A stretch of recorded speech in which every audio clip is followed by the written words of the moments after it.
Hello, my name is Kylan Stewart, and I'm going to be talking about what factors determine ethnic identity. So recently, there was a Dr. Phil episode where a 16-year-old African American female identified as Caucasian. Her mom talked about how she would have these racial thoughts towards other African Americans. And she also revealed that they lived in a white neighborhood for most of the teenager's life.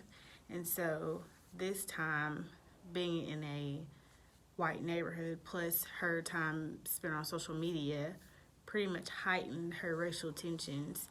And that led to her being transracial. So, self-concept is defined as how someone thinks about or evaluates or perceives themselves. And it can be broken down into two subgroups, which is existential and categorical. Existential self is the sense of being separate from others, and categorical self is realizing that we exist as a separate being from an object. There are three components of self-concept. You have self-image, you have ideal self, and self-esteem. Self-image is how one views themselves. Ideal self is what an individual wishes that they were, and self-esteem is how much an individual puts on themselves.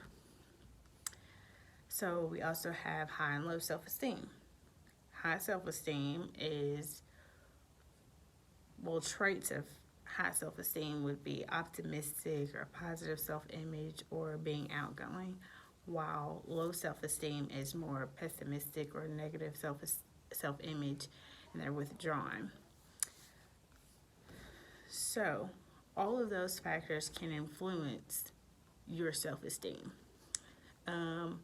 Other things that may influence it are the reaction of others, the comparison of ourselves to others, our social roles, and self-identification.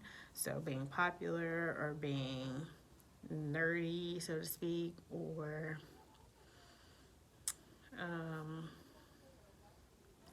all of those things, people talking about you, bullies, that can all influence your self-esteem.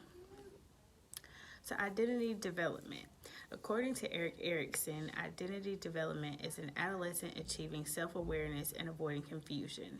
Transracial is when an individual identifies as a race other than their own, which is in this case, the African American 16-year-old is identifying as a white female. Identity status. There are 4 identity statuses. You have identity diffusion, identity foreclosure, moratorium, and identity achieved. Diffusion is when the adolescent does not have a sense of self or willingness to commit. Foreclosure is when an adolescent is willing to commit to a social role, set of values, or any of those things.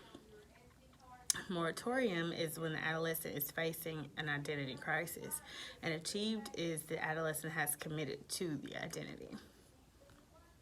So ethnic identity, there are 4 components of ethnic identity. You have self-identification, sense of belongingness, positive or negative views of ethnic groups, and ethnic involvement. Ethnic socialization is the developmental process by which children acquire the behaviors, perceptions, values, and attitudes of an ethnic group and come to see themselves and others as members of the group. So self-concept, self-esteem, and the environment can drastically change how an individual identifies themselves. Adolescents are developmentally vulnerable when trying to build a self-image because they're going through puberty and they're going through high school, middle school, where they're dealing with being popular or being thin or wearing makeup and all of those things that identify them. They're still trying to come into themselves. Ethnic tensions and socialization can influence positive and negative self-esteem, which is kind of what I just said about bullying, wearing makeup, being popular, cheerleaders, or anything like that. All of those things can influence an adolescent self-esteem. Perception and acceptance are indicative of how one identifies themselves. So that was my presentation over how and what factors determine ethnic identity.